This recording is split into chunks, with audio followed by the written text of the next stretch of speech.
Hello everyone, আমি একালব্য থেকে বলছি। আমাদের এক্সাম ডেট দিয়ে দিয়েছে। ঠিক আছে? তো এক্সাম ডেট দিতে কিছু করার নেই। আমি রিক্রুটমেন্ট হওয়ার আগে থেকে বা পরে থেকে আমি কি তোমাদের ঘরে সঠিক আপডেট দেওয়ার চেষ্টা করেছি। তোমরা আমার ভিডিওগুলো দেখবে, তো দেখেছো। ঠিক আছে? কেউ ভিডিও দেখেছো। ঠিক আছে? তো আমি অনেকের সাথে কথা বলে যেটুকু জানতে পেরেছি বা জেনেছি, তোমাদের সামনে এক্সাম আছে, একটু ভয় লাগছে যে কি করব না করব, কি স্ট্র্যাটেজি হওয়া উচিত। ঠিক আছে? সেটা আমি আজকে শেয়ার করছি, বলবো। এবার যার শুনতে ইচ্ছা হবে সে শুনবে, যে হাইলি এক্সপিরিয়েন্স সে দরকার নেই শোনার। শোনো, ফার্স্ট যেটা হচ্ছে কি, আমি আমার যে পেড ব্যাচ আছে সেই পেড ব্যাচে যতজন পড়ে প্রত্যেকে চাকরি পাওয়ার যোগ্য আমি মনে করি। আমি একটা লাইভ টেস্ট দিয়েছিলাম। সেই টেস্টটা হয়তো আমার টেস্ট সিরিজ করার মতো সামর্থ্য নেই, বা সেরকম অনলাইনে ধরো কি অ্যাপ করার মতো আমার সামর্থ্য নেই। তো আমি টেক্সট বুকে আমি লাইভ টেস্ট দিয়েছিলাম ছেলেদের করে ইন্সপায়ার করার জন্য। দেখো এরকম হয়। টেক্সট বুকে যে টেস্ট প্যাটার্ন আছে সেই প্যাটার্নে কোশ্চেন আমার যেটুকু মনে হয় আসবে না। আমার যেটুকু মনে হচ্ছে আসবে না ওই প্যাটার্নে। আমি দেখেছি পিএসসির সময় টেক্সট বুকে যে প্যাটার্ন টেস্ট দিয়েছিল সেই প্যাটার্নেই টেস্টটা ঘুরিয়ে পিছিয়ে করেছে। আমি দেখেছি এটা পিএসসির সময়, আমি টেক্সট বুকে টেস্ট দেখেছি। ভালো এটা। আমাদের কতটা আমাদের এক্সপিরিয়েন্স আছে, কি কতটা আমরা জানি, সেটা কতটা আমরা রিভিশন করতে পারি, সেটার জন্য টেক্সট বুকের টেস্ট ইজ বেস্ট। আমি টেক্সট বুকের টেস্টকে সারা জীবন বেস্ট বলবো। ঠিক আছে? যতদিন আমি আমি এই অনলাইনে পড়াবো বা আমি অফলাইনেও পড়াবো, আমি টেক্সট বুকের টেস্টকে সেরা বলবো। ঠিক আছে? কারণ টেক্সট বুক থেকেই আমি অনেক কিছু, প্রথম থেকে টেক্সট বুক থেকেই আমি অনেক কিছু কনসেপ্ট, অনেক কিছু জিনিস শিখেছি ভাই। ঠিক আছে? Text book best. আর একটা হচ্ছে, তোমাদের লাস্ট টাইম অনেকে আমি দেখেছি ইউটিউবে সিলেবাস নিয়ে ডিসকাশন করেছে, সিলেবাস নিয়ে প্রচুর তোমাদের ঘরে বলেছে আজকে কীরকম প্রিপারেশন স্ট্র্যাটেজি হবে, কী রকম প্রশ্নের ফ্রেম হবে, কী তোমাকে লাস্ট টাইম পড়লে তোমার একটা পজিটিভ হবে, সেটা আমি বলে দিচ্ছি। হুম। তো টেক্সট বুকে টেস্ট সিরিজ দেওয়ার জন্যই আমাকে অনেকে ফোন করছিল, দাদা টেক্সট বুকে টেস্ট ভয় করছে। অ্যাকচুয়ালি ভয় করছে একটাই কারণে, প্রত্যেকে টেক্সট বুকের স্কোর তাদের ভালো হচ্ছে না। তারা 60-50-এর উপর নাম্বার হচ্ছে না। দেখছি টপার 60 পেয়ে যাচ্ছে, অনেকে 50-এর উপর নাম্বার পাচ্ছে, 60 পাচ্ছে, কেউ 70ও পাচ্ছে। ঠিক আছে? ঠিক আছে? তো ব্যাপারটা সেটা নয়, ব্যাপারটা হচ্ছে ভাই, টেক্সট বুকের টেস্ট যারা দিচ্ছে তারা অনেকদিন ধরে প্রিপারেশন নিচ্ছে বলি বা জানে বলি সেই রেঞ্জে যাচ্ছে, টেস্ট প্যাটার্ন ফলো করে। আমি তো বললাম টেক্সট বুকে যে টেস্টের লিঙ্ক দিচ্ছে, যে এরকম প্রসেস, এটা পিএসসির সময় একই রেঞ্জে দিয়েছিল। এটা নিয়ে যে এরকম ধরনের প্রশ্ন আসবে এরকম কোনো ব্যাপারটা আমার নেই। আমাদের জানা দরকার কেমন আমরা কি লেভেলটা আছি, কম্পিটিশন লেভেল কতটা আছে সেটাও আমাদের জানা উচিত। তো টেক্সট বুকের টেস্ট যে দিই, তুমি ভয় খাওয়ার কিছু নেই। তুমি টেক্সট বুকে যারা 60 পাচ্ছে তারাও 70 পাওয়ার যোগ্য, যারা 40 তারাও 50-60 পাওয়ার যোগ্য। এটা টেক্সট বুকটি যথেষ্ট ডিফিকাল্ট, এবং যে প্যাটার্নে প্রশ্ন করে সেই প্যাটার্নে এখন কোশ্চেন হয় না। সেটা ধরো হয় না, সেটা দেখতে পাচ্ছি। এবার কি হয় না হয় সেটা বলে লাভ নেই। সেটা একটা কথা। টেক্সট বুকের সাথে তোমার এক্সামের সাথে কোনো মিল নেই। ওর থেকে প্রশ্ন অনেক সোজা হবে। ঠিক আছে? আমরা পরীক্ষা দেবে সোজা প্রশ্ন সিলি মিস্টেক করে আসবো। ঠিক আছে? এই হচ্ছে তার মেন গল্প। আরেকটা গল্প হচ্ছে, আমি কোনোদিন, আর যারা আমার কাছে অনেকে টেস্ট সিরিজের জন্য ফোন করছে বা তোমার কাছে টেস্ট সিরিজ পাওয়া যাবে, আমি কোনোদিন টেস্ট সিরিজে কাজ করব না। কারণ আমি জানি মার্কেটে টেক্সট বুকের মতো ভালো টেস্ট সিরিজ নেই। আমার টেস্ট সিরিজ আমি বিরুদ্ধে, আমি তাদের ঘরে ভালো করে পড়াবো, ভালো করে কনটেন্ট করবো, অ্যানালিসিস করাবো, সেটা আমার মেন, আমার প্রজেক্ট। আমি সেই হিসাবেই পড়াবো। আচ্ছা, এবার ধরো লাস্ট টাইম কি সাজেশন হতে পারে। আমি আবারও বললাম, আমার পেড ব্যাচে যারা আছো নির্ভয়ে পড়ে যাও। তোমাদের কাছে যা দিয়েছি, যা নোট দিয়েছি, যা কিছু রিভিশন, ওইখান থেকেই তোমার 35 থেকে 40 মার্কস তোমার ইনক্রিজ হয়ে যাবে। ঠিক আছে? এবার আমার লাস্ট টাইম স্ট্র্যাটেজি শোনো। যারা ভয় খাচ্ছ, যারা টপার হচ্ছ, তাদের জন্য এটা নয়। যাদের ভয় হচ্ছে, ধরো আমার কম্পিটিশন লেভেল আমি যেটা বলেছি সেটাই। তুমি টেক্সট বুক দেখে নাও। এখনো হয়তো যারা 13 তারিখ হয়ে গেল আর হয়তো আমাদের 12 দিন হাতে আছে। মানে আমার 12 দিন, 25 তারিখ পর্যন্ত লাস্ট। ওই দিনকে মোটামুটি ধরো যারা সিরিয়াস স্টুডেন্ট তারাই টেক্সট বুকে টেস্ট দিয়ে দিয়েছে। ঠিক আছে? 400 খানার মতো স্টুডেন্ট হয়তো আমি দেখলাম লাস্ট টাইম। আমি 400 কতগুলো হলো। আমি বলেছিলাম যে 1000 হবে কিনা, ক্রস হবে কিনা চাপের ব্যাপার। দেখে নেবে। আমি 1500 রেঞ্জ করে চলে গেছিলাম। এখন যেটা মনে হচ্ছে 1000 হবে কিনা সন্দেহ। যারা সিরিয়াস স্টুডেন্ট দিয়ে দিয়েছে। কম্পিটিশন বেশি নেই ভাই আমার। অনেকে ভয় দিচ্ছে না, এই এরকম ধরনের প্রশ্ন আসলে ভাই, ভয়ের কিছু নেই। তুমি দেখো তুমি কতটা কি জানো। লাস্ট টাইম স্ট্র্যাটেজি, এটা অঞ্জন ঘোষের স্ট্র্যাটেজি। তোমাদের সিলেবাস অনেক ডিসকাশন করেছি। আমি তোমাদের যে সিলেবাস বলবো সেই সিলেবাস অনুযায়ী তুমি যদি পড়াশোনা করো হয়তো তোমার একটা নাম্বার ইনক্রিজ হবে। অনেকে বলছে। অনেকে তোমাদের সিলেবাস বলেছে যে মাইক্রো প্রসেসর, মাইক্রো কন্ট্রোলার সবাই কিন্তু সিলেবাস, কিন্তু মাইক্রো প্রসেসর, মাইক্রো একটা কোশ্চেন ডিসকাশন আমি গ্রুপে কিন্তু দেখছি না আজকে। কেমন কোশ্চেন আসবে না আসবে আমি জানি না তো কেমন কোশ্চেন আসবে, জানলে খুব ভালো হতো। ঠিক আছে, micro processor, micro controller, PLC, SCADA, EMT, ঠিক আছে, সিগন্যাল সিস্টেম অনেকে ডিসকাশন করেছে। আমি দেখছি অনেকে বলছে এত বড় ইলেকট্রিক্যাল সিলেবাসটা যা দিয়েছে ভাই, বিশাল হিউজ সিলেবাস। যেই সিলেবাস, এত সিলেবাস ভাই, যদি কেউ ইগো নিয়ে রাখো যে আমি টেকনিক্যাল আমি বাচ্চা সব জানবো, তাহলে ভাই চাকরি পাবে না। চাপ হয়ে যায়। একটা পড়বে তখন এমনও দেখেছি আমার ছেলে মেয়ে পেপার যে এমনও পেপার যে কন্ট্রোল সিস্টেম পিটিসিএল ভালো করেছে কিন্তু মেশিন ভুল করে এসেছে। এরকম অবস্থা হয়ে যাবে। ঠিক আছে? আমাদের ভালো একটা মেয়ের বা দেখেছি তাদের আমি এরকম প্রবলেম গুলো হয়েছে। আর আমি যে কনটেন্টটা তৈরি করি সেই কনটেন্টে আমি আমার কনটেন্টের প্রশংসা আমি করব না, পরে করব। লাস্ট টাইম স্ট্র্যাটেজিটা আমি বলে দিচ্ছি। লাস্ট টাইম যে স্ট্র্যাটেজিটা হবে, দেখো সিলেবাস যেটা হবে, ঠিক আছে? যে সিলেবাস যেটা হবে আমি ফার্স্ট টাইম বলে দিচ্ছি শোনো। ফার্স্ট তোমরা আমি যেগুলো তোমার মিসলেনিয়াস টপিক বলছি, মিসলেনিয়াস টপিক। এক হচ্ছে কন্ট্রোল সিস্টেম। এখান থেকে মোটামুটি কম করে 2খানা প্রশ্ন পড়তে পারে, আসতে পারে যাদের মনে হচ্ছে। 2 নম্বর হচ্ছে পাওয়ার ইলেকট্রনিক্স।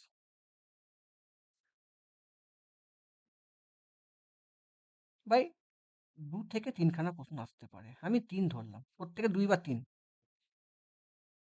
3 নম্বর কথা হচ্ছে ডিজিটাল, আমি ধরলাম 3, 2 অথবা 3, ঠিক আছে, সরি 2 অথবা 3। 4 নম্বর টপিক হচ্ছে তোমার পাওয়ার ডিজিটাল অ্যানালগ, আমি ধরলাম 2 থেকে, অ্যানালগে তোমার ওয়েটেজ ভালো থাকবে, অ্যানালগ আমি 4 ধরবো, 4 ধরবো বা আমি 3 ধরবো, 3 ধরবো, 4। 5 নম্বর টপিক হচ্ছে তোমার অ্যানালগ ডিজিটাল পাওয়ার, এটা হয়ে গেল। আর একটা হচ্ছে তোমার পিএলসি স্কাডা, এটা হচ্ছে তোমার মেজারমেন্টের টপিকে ভরে যায়। এই মেজারমেন্টের টপিকে টপিকে যদি আসে, আমি দুটো ধরলাম। তোমার 6 নম্বর টপিক ধরলাম যে হচ্ছে micro controller, micro micro processor, micro micro লিখে দিচ্ছি, মাইক্রো প্রসেসর দিলাম দুটো। দেখো কন্ট্রোল দুটো, 2 আর 2 4 আর 2 6, এটা তোমরা পারবে, অ্যানালগ পারবে, অ্যানালগ ভয় খাড়ে কিছু নেই, অ্যানালগ তোমরা পড়ছো। 2 আর 2 4 আর 2 6, 6 আর 2 8 আর 2 10টা তোমার প্রশ্ন আসবে। এছাড়াও তোমার মিসলিনিয়াস টপিক আছে কি, heating, drive, estimate costing, estimate costing, এখান থেকেও মিসলিনিয়াস টপিক থেকে 3টে প্রশ্ন ধরলাম, টোটাল 13খানা প্রশ্ন তোমার পড়বে। তুমি যদি এখন থেকে 13খানা প্রশ্ন রিসার্চ করো, তুমি দিয়ে দেখবে তোমাদের একটা সাবজেক্ট কম্পিউটার, কম্পিউটারে 10 মার্কস আছে, তোমরা এটাতে যতটা ওয়েটেজ দিচ্ছ তার থেকে বেশি কম্পিউটার ওয়েটেজ দাও। তুমি তুমি এতগুলো সাবজেক্ট যেটা আছে সেই সাবজেক্টে তোমার আমি ধরলাম ম্যাক্সিমাম নাম্বার যদি হতে পারে 13 নাম্বার। আমি যা পেপার রিসার্চ করেছি এখনকার পেপার, 13খানা প্রশ্ন তুমি বাদ দিয়ে দাও, 13খানা প্রশ্ন বাদে 37 হচ্ছে, 37, ঠিক আছে, 13খানা প্রশ্ন, 13খানা প্রশ্ন তুমি বাদ দাও, 37, ঠিক আছে। তো তুমি 13খানা প্রশ্নের জন্য তুমি কম্পিউটারে চেষ্টা করো, কম্পিউটার এমএস অফিস যেটা আছে সেখানে তোমাদের যারা আমি প্রত্যেকে স্টেজ দিচ্ছে দেখছো, আমি শিওর এখানে তুমি আর একটু করে 4-5 অনেকে স্কোর হচ্ছে, সেটা কিন্তু তোমার 7 হয়ে যাবে। 7 থেকে 8 নম্বর পাওয়ার চেষ্টা করো, এটা কি নাম্বার তুমি পারবে, 7 থেকে 8 নম্বর পাওয়াটা কোনো ব্যাপার নয়, একটু খাটতে হবে, কারণ এটা তো বিশাল বড় সিলেবাসটা নয় এমএস অফিসটা। কিন্তু এটা যে তুমি কভার আপ করতে চাইছো, যে ধরো এই ধরো আমি আমি পরে বলছি, এই যে 13খানা টপিকের মধ্যে তুমি ধরে নাও মাইক্রো কন্ট্রোলার থেকে একখানা প্রশ্ন আসতে পারে, আসতে পারে একখানা, ঠিক আছে, এটা কোশ্চেন আসতে পারে, আবার আসতে, পিএলসি স্কাডা থেকে কোনো প্রশ্ন আসবে না, আমি লিখে দিলাম, আসবে না, আমার অ্যানালিসিস আসবে না। 2খানা প্রশ্ন হবে, তার জন্য তুমি এটা এটা তোমার, এটা থেকে তুমি কম্পিউটারে বেশি মনোনিবেশ করো যারা পড়ছো। আসবে না পিএলসি স্কাডা। মাইক্রো প্রসেসর আসবে না। আসতেও পারে, আমি ধরে নিলাম আসবে না। ৪ নম্বর তুমি ছেড়ে দিয়ে পড়াশোনা করো। ঠিক আছে? ৪ নম্বর ছেড়ে দিয়ে পড়াশোনা করে তুমি কম্পিউটারে তুমি স্কোর করো। 37 এর মধ্যে তুমি যদি ঠিকঠাক অ্যান্সার করো 35 তুমি পাবে ফুল। এখানে তুমি কম্পিউটারে ৭ পাবে। তারপর তুমি ধরো এখানে ধরো যাদের আমি স্কোর দেখছি, ভালো আমি পেপার অ্যানালিসিস করছি দেখছি। অঙ্কেতে ধরলাম তুমি ৮ পাবে। ঠিক আছে? Sure shot. তুমি হচ্ছে ইংরাজিতে যারা ভয় খাচ্ছ ৩ পাবে। বাংলায় তোমরা ৮ পাবে। যোগ করো। কত হচ্ছে? ৭ আর ৩ এ ১০, ৭ আর ৩ এ ১০, ১৮, ১৯, ২০, ২১, ২২, ২৩, ২৪, ২৫, ২৬, 26।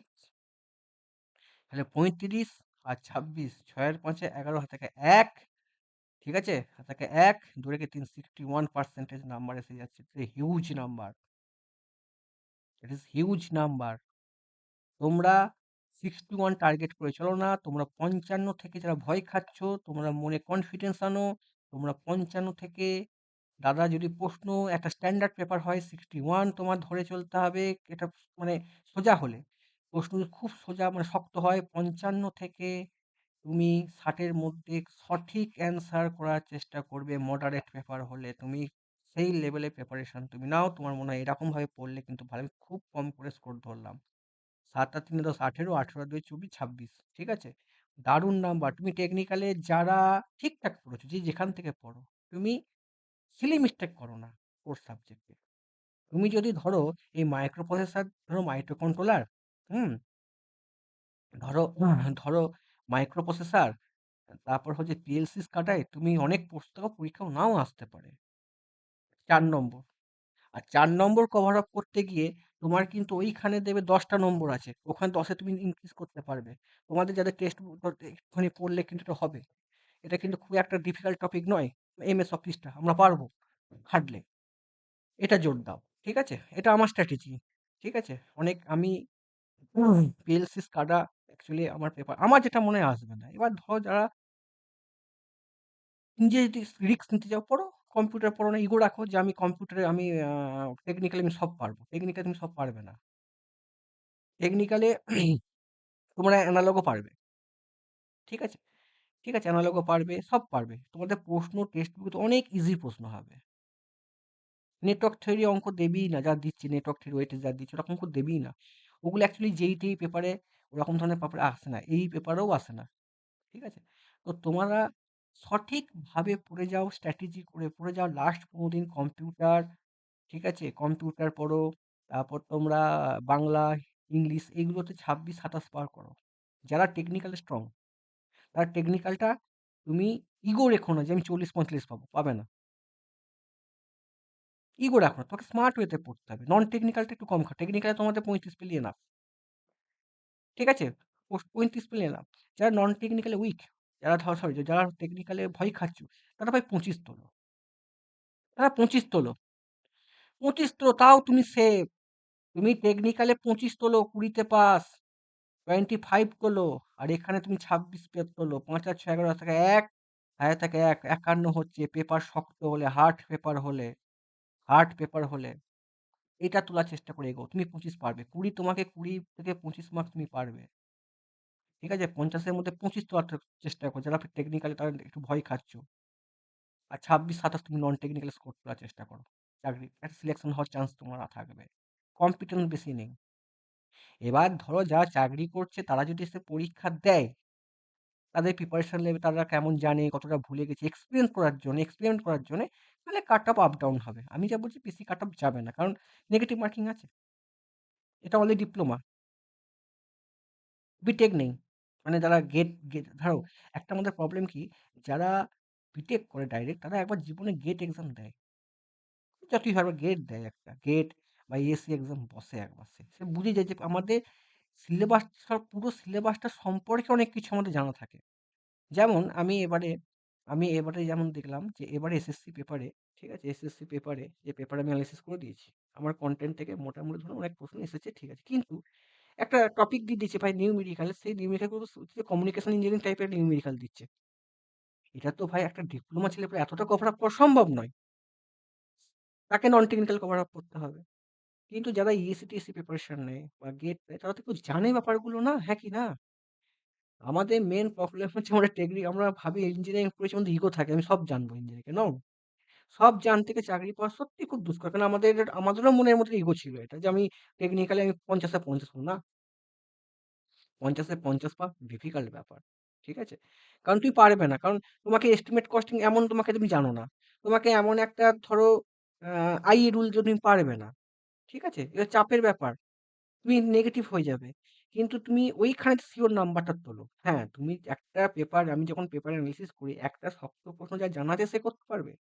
যার জানা নেই সে করতে পারবে না। কিন্তু এইখানটা কাট অফ এইখানটা এক্সাম ক্র্যাক এর ব্যাপারটা হয় না। ইনভার্সলি সিও হয়। এ এক সোজা পারবে না, শক্ত পারবে।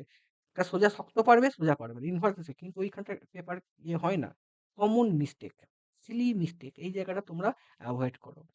আরেকটা জিনিস হচ্ছে কি, যদি কেউ ধরো আমি এই হিসেবে স্ট্র্যাটেজি বললাম। এবার ধরো আমি যেটা একটা কথা বলি, যেটা আমার খুব বলার ইচ্ছা। হুম? আমি যে পেপার হিসেবে কাজ করি, আমার টেস্ট 5 লঞ্চ হয়ে গেছে। আমার বুকে ৫ নম্বর পার্ট লঞ্চ হয়ে গেছে। প্রতি মাসে আমার একটা করে বুক লঞ্চ হয়। সুন্দর ছেলেদের ফল্ট নেই। যদি কেউ আমার কাছে জয়েন হতে চাও, দাদা তোমার কাছে গাইডেন্স নাও। আমি কিন্তু আজ পর্যন্ত ধরো পড়িয়েছি, মানে যতদিন আমি ব্যাচ করি, কোনো কোর্স লঞ্চ করিনি। কারণ আমি মনে করি ৬ মাসে ৪ মাসে চাকরি পাওয়া সম্ভব হয়। গড গিফট না হলে হয় না। ৬ মাসে ১ বছর চাকরি পাওয়া যায় না। গাইডেন্স দিতে হয়। সেই গাইডেন্স এর জন্য বিভিন্ন এক্সপেরিয়েন্স ছেলেদের কোয়েশ্চেন দেখে, এনালিসিস দেখে আমি নোট বানিয়েছি। সেখানে আমার স্টুডেন্টের ফল্ট নোট তো সবাই বানাতে পারে। তুমিও পারবে। কিন্তু আমি যেটা কাজ করেছি প্রত্যেকটা ফল্ট নিয়ে কি সিলি মিস্টেক হয় সেটাকে নিয়ে কনটেন্ট বানিয়ে আমার টেস্ট সিরিজ ৫ আর পিআইকিউ সিরিজ হচ্ছে ৯ নম্বর। ৯ টা হচ্ছে পিআইকিউ এবং হাই-ফাই পিআইকিউ। সেই পিআইকিউ নিয়ে একটা টেস্ট সিরিজ। টেস্ট সিরিজগুলো আমার ছেলেদের ফল্ট নিয়ে তৈরি করা আছে। ঠিক আছে? সেটা আমার হয়ে গেছে মোটামুটি। হুম? আবার নেক্সট যেটা হবে সেটা আমি বার করব। ঠিক আছে? এরকম আমার টেস্ট সিরিজ মোটামুটি ধরো প্রতি মাসে আমার ৬ খানা টেস্ট সিরিজ হয়ে গেলেই মোটামুটি শেষ। আমি কিন্তু ১ আর ২ এখনো লঞ্চ করিনি। ১ আর ২ টা সবথেকে ভাইটাল রোল ফ্যাক্টর করবে। ঠিক আছে? যদি ধরো রেল আছে, যেকোনো যেই এক্সাম, মানে আমার কোনো ব্যাচ থাকবে না যে যেকোনো যেই এক্সাম তুমি যদি রেল দাও, রেল, এসএসসি চাও সব রকম মিক্সড। তোমাকে আমি পড়াবো, গাইড করব, তুমি ভাই পড়বে, আমি গাইডেন্স প্রোভাইড করব। যদি কেউ জয়েন হতে চাও, আমার মনে হয় টেস্ট সিরিজ মার্কেটে অনেক এভেইলেবল আছে। আমি টেস্ট সিরিজে যাব না। তোমাদের কাছে সেগুলো এনালাইসিস করাবো, ভুল হচ্ছে কি সেগুলো করাতে হবে। যদি কারো আমার কাছে গাইডেন্স নেওয়ার ইচ্ছা হয়, যদি ইচ্ছা হয়, কারণ আমার মনে হয় একটা পথ দরকার। সেই পথটা ধরো আমার সাথে কমিউনিকেশন না হলে সে পথটা হয় না, কারণ মার্কেটে টিচার বাঁধা। যেমন আমি একটা কথা বলি, ধরো আমার বাড়িতে একটা আমার দোকান আছে মুদিখানা। সেই মুদিখানার দোকানে যদি আমার ডেটটা মানে খাবারের ধরো দুধ আছে বা কিছু ডাল মাল আছে, যদি ডেটটা এক্সপায়ার হয়ে যায়, তাহলে আমি সেই খাবারটা কম পয়সায় বিক্রি করতে পারি না পারি না?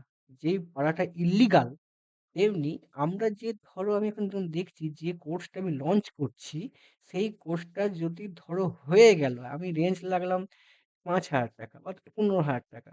আমার প্রিপারেশন হয়ে গেল, সেই কোর্সটা যদি ৳১,০০০ আমি বিক্রি করি, সেটা যেমনি ইল্লিগাল আর তুমি যে কিনছো, সেটা হচ্ছে তোমার হচ্ছে তুমি আরো বড় গর্ধপ যে আমি পেয়ে যাচ্ছি। ভাই পেপার ওরকম যদি নাও, এটা তোমার ব্যক্তিগত ব্যাপার। আমি এই আইডিওলজি বিশ্বাস করি। ধরো আমি একটা মুদিখানা মাল কিনলাম, আমার ডেট এক্সপায়ার আমি কম পয়সায় বিক্রি করে দিচ্ছি। তুমি নিচ্ছ, তুমি নেবে। যার ইচ্ছা হয় সে নেবে। সে তেমনি একটা গর্ধপ।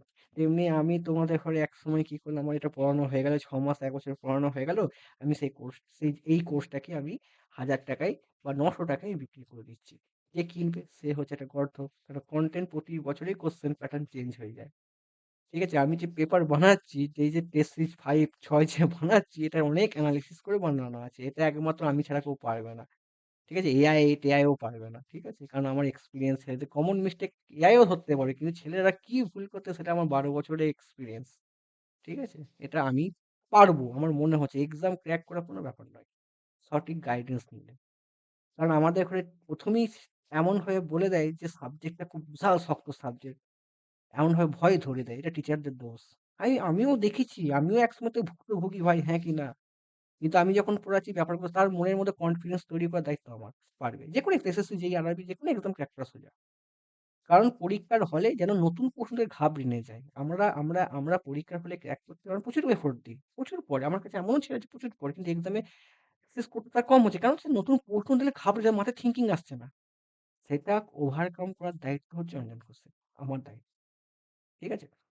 যদি কেউ জয়েন হতে চাও, আমাকে অনেকে ফোন করছো যে, "দাদা তোমার নাম্বার খুঁজে ১ম দিকে যাচ্ছি।" আমি তাদের জন্য ওই নাম্বার লিখে দিচ্ছি। এই নাম্বারে আমাকে হোয়াটসঅ্যাপ করবে। ঠিক আছে? আমি টেস্ট সিরিজে তো নাম্বার লিখতে পারি না। এখন লিখে দিচ্ছি, বই লঞ্চ হয়ে গেছে বলে। 8207002418 এই নাম্বারে তুমি হোয়াটসঅ্যাপ করতে পারো বা কল করতে পারো। আমি সব টাইম অ্যাভেলেবেল থাকি। ঠিক আছে? 8207024183 যারা ফোন করবে তারা এই নাম্বারে কল করবে। যেকোনো এক্সামের জন্য। আমি কোনো ব্যাচ নয়। তোমার তোমার গাইডেন্স থাকবে, সবকিছু থাকবে। এবার আরেকটা জিনিস হচ্ছে, কারণ আমি ৬ মাসে ৭ মাসে কোনো এক্সাম ক্র্যাক করা যায় না। দেখো আমি ডিসেল ১ম থেকেই বলেছিলাম যে কোর্স, এক্সাম তাড়াতাড়ি হবে। সবাই ৩ মাস টাইম বলেছিল। সবাই এন্ড অফ দ্য ফেব্রুয়ারি, মাঝখান দ্য ফেব্রুয়ারি, ঠিক আছে? সামনে ফেব্রুয়ারি, মাঝখান ফেব্রুয়ারি, অনেকে মার্চে বলেছে ৩ মাসেও কোর্স লঞ্চ করে ফেলেছিল। আমি কোর্সের বিরোধী। কারণ কেউ শেষই করতে পারবে না কোর্স। এই পরীক্ষা হয়ে যাবে, প্রশ্ন এই প্যাটার্ন চেঞ্জ। অন্য প্যাটার্নের পরীক্ষা হবে। ওইজন্য কি আমি কোর্সের বিরোধী। আমি কোর্স করব না। তোমার একটা চাকরি দরকার। জি। সে তোমার ৬ মাসও হতে পারে, তোমার ১ বছরও হতে পারে। এবার ধর তুমি পড়ছো না। তুমি পড়ছো না, তাহলে হবে না। আমি তোমার সাথে পড়বো আমি। আমি তোমার সাথে এনালাইসিস করব। তোমার ভুল ধরবো। কি করে করলে হবে সেটা সম্পূর্ণ একটা গাইডেন্স অনলাইন। স্টুডেন্ট লিমিট ২৫ টা। ২৫ থেকে ৫০ টা স্টুডেন্ট লিমিট। আমার ১০০ খানা স্টুডেন্ট দরকার নেই ভাই। আমার ১০০ খানা স্টুডেন্ট ৫০ টা ৫০ জনই চাকরি পাক। সেই ওয়েতে পড়ো। সেই কনফিডেন্স তুমি পাবে আমার কনটেন্ট পড়লে। এই কনটেন্টটা দুঃখের কনটেন্ট, আনন্দের কনটেন্ট নয়। আমি হাই-ফাই অঙ্ক করে ইন্টিগ্রেশন করে দিই এসব কনটেন্ট কিন্তু নয়। আমরা ডিপ্লোমা। আমরা ভুল করছি, আমরা ডিপ্লোমা। ঠিক আছে? আমরা diploma. Not GATE qualified, not ESC qualified সিবিট 1। এসএসসি যেই একটা ডিপ্লোমার এক্সাম হলেও এটা কিন্তু ইএসসিরাই যারা ইএসসি ইঞ্জিনিয়ারিং সার্ভিস নেয় তারা এই কম্পিটিশনটা আমাদের সাথে করে। আমরা তাদের সাথে কম্পিটিশন করব। এটা আমার চ্যালেঞ্জ। ঠিক আছে? তো কোন চাপ নিও না, বিন্দাস থাকো, কাট অফ কম যাবে। কত যাবে জানার দরকার নেই। তুমি তোমার বেস্টটা দিয়ে এসো। তুমি চাকরিটা জানছো যে আমি আমারটা বেস্ট দেবো, আমি কোনো সিলি মিস্টেক করব না, আমার অগাধ টাইম পাবো। আমি তো দেখিয়ে দিয়েছি কিভাবে টেস্ট কি করে করতে হয়। আমি তো দেখি লাইভ দেখিয়ে দিয়েছি না? আমার কিন্তু অঙ্কগুলো করতে মিনিমাম ০.৫ ঘন্টা টাইম লেগেছে নেটওয়ার্ক থিওরি। আমি টেস্ট সিরিজ যখন দিয়েছিলাম। আমার যেগুলো জানি পয়েন্ট, আমি দেখলাম এই পয়েন্টের অ্যান্সার হবে। আমি কিন্তু টেক্সট বুকে অ্যান্সারটা আগে করে দেখে আসিনি কিন্তু। আমিও অনেক জানতাম না। আমিও কিন্তু আন্দাজে করেছি কিছু অ্যাজাম্পশন টেকনিক লাগিয়ে। আমি জানি। কিন্তু সেগুলো মিলে গেছে। মিললে ভুল যাবে। তুমি তোমার তুমি এটাই তোমার জীবনের শেষ চাকরি নয়।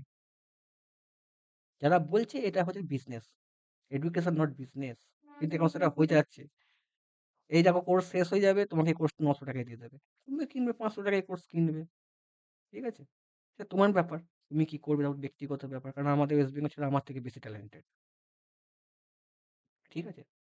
তো আমি মনে করি তোমরা এইভাবে চলো। আমাকে যারা ফোন করছো তাদের একটু বুস্ট আপ দিয়ে দিলাম। ঠিক আছে? চার্জ হয়ে যাও, পড়ো। এক্সাম ভাই কাট অফ বেশি হবে না। ওটাই কম্পিটিশন ভাই। সবাই তো আরআরবির উপর মাথায় করেছে। RRB group D. 80% ছেলে ভাই আমাকে অনেকে ফোন করেছে, "দাদা আমি নন টেকনিক্যাল এ শিফট হয়েছি, আমি টেকনিক্যাল পারছি না। আমার কাছে কোর্স কেনার দরকার নেই।" আর আমি বলছি, "তুমি ওইটাতেই ফিক্সড হয়ে থাকো। এখানে এসো না।" তারা তোমাদের কম্পিটিশনই নয়। অনেকে বাইরে পোস্টিং থাকে দেশের বাইরে, মানে ওয়েস্ট বেঙ্গলের বাইরে। তারা এখানে কাছে আসবে। তার সাথে তুমি কম্পিটিশন করবে। তারা তোমার থেকে অনেক জানে। তারা কি তারা হয়তো তোমাদের মেইন শত্রু। তারা কিন্তু নলেজ থেকে তোমার মেইন শত্রু না। তুমি ওর থেকে বেশি জানো। কিন্তু তারা হাইলি কনফিডেন্স, তাদের মনে একটা আত্মবিশ্বাসটা প্রচুর বড়। তোমার কিন্তু কনফিডেন্স তুমি হেরে যাচ্ছ। আমাকে সবাই ইনসাল্ট করছে। আমি একটা চাকরি পাচ্ছি না। আমার বাবা, মা, বন্ধু-বান্ধব সবাই ইনসাল্ট করছে। ওর কিন্তু ইনসাল্টেড নেই। ওর অন্য টেনশন আছে, ফ্যামিলি টেনশন আছে। কিন্তু এইটার দিকে তুমি কিন্তু পিছিয়ে আছো। ওইটাই তোমার হচ্ছে মেইন। ওরাই তোমার মেইন সোজা চাকরি পরীক্ষা দিচ্ছে। তারা অনেক বাইরে থাকে, বিভিন্ন জায়গায় চাকরি করে। এবার যারা মনে পুত নয়, এমনও ছেলে আছে যারা হয়তো নন টেকনিক্যাল এ শিফট হয়ে গেছে টেকনিক্যাল। তারা কিন্তু আসার চেষ্টা করবে টেকনিক্যাল, আমার রক্তে টেকনিক্যাল আছে। আমি টেকনিক্যাল আমি করব। তারা কিন্তু তোমার শত্রু নয়। তারা কিন্তু আনস্যাটিসফাইড। যারা টেকনিক্যাল জব করে তারা বাইরে থাকে। তারা কাছাকাছি। আমার বেশি টাকার দরকার নেই। আমি থাকবো, ঘরে থাকবো, বাড়িতে যাবো, আরামে করবো। তারা কিন্তু এইটাই কিন্তু কম্পিটিশন লেভেল কিন্তু বাড়াতে পারে। এবার ধরো তারা তো প্রচুর সংখ্যক ছেলে নয়। ওইসব নিয়ে টেনশনই করো না। তুমি তোমার বেস্টটা দিয়েছো। আর যদি কেউ নেক্সট এক্সাম, দেখো নেক্সট এক্সাম টিসিএল আসছে, টিসিএল এ হয়তো তোমার ভালোই ভ্যাকেন্সি থাকবে, 160 বা 180-90 ভ্যাকেন্সি থাকবে। যদি এখন থেকে কেউ পড়তে চাও, এস ধরো পড়তে চাও, আমাকে এই নাম্বারে ফোন করতে পারো, যে দাদা আমি তোমার কাছে পড়বো, গাইডেন্স নেবো, নট পড়বো, নট কোর্স, গাইডেন্স নেবো, করবো। আমরা কি করবো, এই ডিসিএল থেকে, ডিসিএল এক্সাম হওয়ার এই পেপার থেকে অ্যানালিসিস করতে করতে যাবো কি কি রকম হতে পারে না হতে পারে। ঠিক আছে? এবার আমি যে কাজটা করব সেটা আমার বুঝে। তোমরা শুধু পড়ে যাবে। তোমরা শুধু এদিক ওদিক স্যাররা কি পড়াচ্ছে বা এদিক ওদিক তোমরা দেখছো তোমার নিজের মতো বুঝে, আমি যেমন পড়াবো সেটা আমাকে একটু ফলো করে চলো। দেখো না এক্সাম ক্র্যাক হয় কিনা।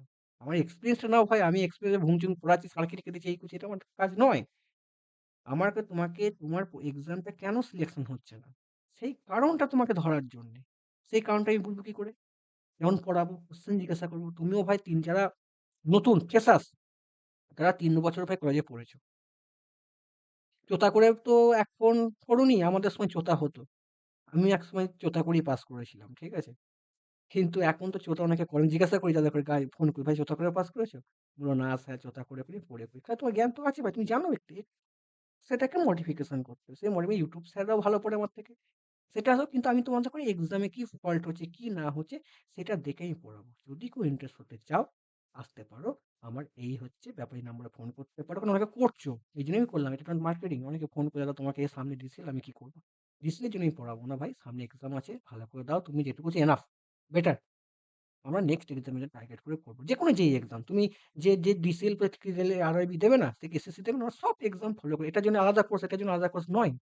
অনেকে দেখি এলপির জন্য কোর্স বার করে দিয়ে, টেকনিক্যাল এলপির কোর্স তো ভাই টেকনিক্যাল সিলেবাসই নেই। হুম? তো এরকম করে চলাবো। আর যারা আমাকে সাবস্ক্রাইব করেছো, যারা আমার ভিডিও দেখে, অনেকে আমার দেখছি ভিডিও দেখে খাতায় নোট করেছো, তাদের করে অসংখ্য ভালোবাসা। তুমি এগিয়ে যাও ভাই আমার। আমিও কিছু তোমাদের জন্য ভালো কিছু করতে এলে টাইম ধরে শুনছো। এটা হয়তো ভাই আমার একটা ভালো, হয়তো করছি। তোমরা শুনছো, তোমরা করছো, কালকে একটা ছাত্র পাঠিয়েছে, আমার খুব ভালো লাগলো। Very good bro. এগিয়ে যাও ভাই। ঠিক আছে? তুমি খাতায় নোট, আমাকে যেকোনো কোশ্চেন যে এখানে তোমাদের প্রবলেম হয়, দাদা আমি এখানটা বুঝতে পারছি না, কি করবো, ইউটিউবে যেটা আছে আমাকে ফোন করতে পারো। আমি এটা কোনখান থেকে নিচ্ছি, কি করি, সব বলে দেবো ভাই। কারণ তোমরা ইউটিউবতে টাইম ধরে দেখছো, অবশ্যই ফোন করে, দাদা আমি তোমার এই জায়গাটা বলে বুঝতে পারছি না, কি করবো, এখানটা কি করলে হবে। যেহেতু তোমরা ইউটিউবে দেখছো, তোমরা এই নাম্বারে আমাকে ফোন করতে পারো। আমি তোমাদের প্রত্যেকটা অ্যান্সার, আমি কি করেছি না করেছি প্রত্যেকটা কথা, হ্যাঁ, আমি তোমার তোমার কোর্সে ভর্তি হও, সেটা তোমার ব্যক্তিগত ব্যাপার। Self study best study. আর একটা কি আমি বুঝলাম, লাস্ট পয়েন্ট, আমরা যে গ্রুপ স্টাডি করেছিলাম আগে থেকে, টেস্ট সাইটে পুরো গ্রুপ স্টাডি, এই গ্রুপ স্টাডিতে আমার 77 পেয়েছি। এখানে কিন্তু আমি নন টেকনিক্যাল উইক, আমি কিছু জানি না, বাংলা কিছু জানি না, ইংলিশও কিছু না, আমার স্টুডেন্টরা করেছে, আমি তো টেকনিক্যাল জানি একটুখানি। তো আমরা কি করলাম, গ্রুপ স্টাডির বেস, তোমরা গ্রুপ স্টাডি করো, অ্যানালিসিস করো, ভালো টিচারদের কাছে গাইডেন্স নাও। এবার ভালো টিচার কি, যারা মার্কেটিং করে তাদের কাছ থেকে দূর থেকে দূরে থাকো। ইলেকট্রিক্যাল, সিলেবাস ইলেকট্রিক্যাল, যদি টিচাররা তোমার মনে করে তোমাকে চাকরি দেবো, তাহলে আমি যে কাজটা করছি সেই কাজটা ওরা অনেক আগে থেকে করতে পারতো।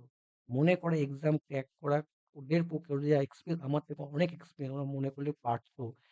আমি ওয়েস্ট বেঙ্গল টিচারদের কথা বলছি না, বাইরের টিচারদের কথা বলছি, তারা আমার কাজ করে না, তারা ফ্রেশার্স ছেলেকে টার্গেট করে। ঠিক আছে? তুমি এক বছর, তুমি যদি ধরো ১ বছর ধরে টিসিএল তুমি পড়ে, যদি তোমার হয় না, তুমি যদি আবার ওই পুরোনো কোর্স কিনে পড়ো, তোমার রং। অনেকে কোর্স কিনে রিভিশন করার জন্য, আমার আমার কাছে রিভিশন করার জন্য, প্র্যাকটিস করার জন্য আমার কাছে সব। আমি অনেক ছেলে দেখেছি যে অনেক দিন ধরে পড়ছে, বিভিন্ন জায়গায় অ্যান্সার করে, কোর্স অ্যান্সারটাকে, ভাই তারা চাকরি পায়নি। প্র্যাকটিস নিজে করো ভাই, নিজে প্র্যাকটিস করো। এদিক ওদিক স্যারের কাছে প্র্যাকটিস করছো, জানছো, স্যারকে জিজ্ঞাসা করতে পারছো, স্যার এটা কি হলো, কেন হলো, বলে দিলে। তোমার কথা রিপ্লাই দিল কি দিল না, ব্যাপার। যদি, হ্যাঁ, যদি কোনো ফ্রেশার্স ছেলে আমার এই কনটেন্টে বুঝতে না পারো, আমাকে অবশ্যই ফোন করো, যে দাদা তুমি কিরকম করলে, আমি বোঝাবো। আমার হয়তো কোনো ভুলও হতে পারে। ঠিক আছে? কারণ আমি খুব ফাস্ট কাজ করছি এখন, সামনে এক্সাম আছে। ঠিক আছে? প্রত্যেককে আমার ধন্যবাদ। যারা সাবস্ক্রাইব করেছো ৩১৫ জনকে আমার অসংখ্য ভালোবাসা। যারা খাতায় নোট করেছে আমার কন্টেন্ট দেখে আমাকে কালকে ফোন করেছে, তাকেও খুব ভালোবাসা, যে তোমরা পড়ছো আমার কন্টেন্ট। আমার ভালো লাগছে ভাই আমার। Thank you. ধন্যবাদ। তোমরা চ্যানেলটা যদি ইনফরমেটিভ হয়, আমি জানি না কি ইনফরমেটিভ হয়েছে কি না হয়েছে, আমি গাইডেন্স তোমরা পারলে ফ্রেশার্স বা বন্ধু-বান্ধবকেও শেয়ার করো। তোমাদের সাপোর্ট না ছাড়া আমি হয়তো এগোতে পারবো না। ঠিক আছে? ধন্যবাদ। রাখলাম।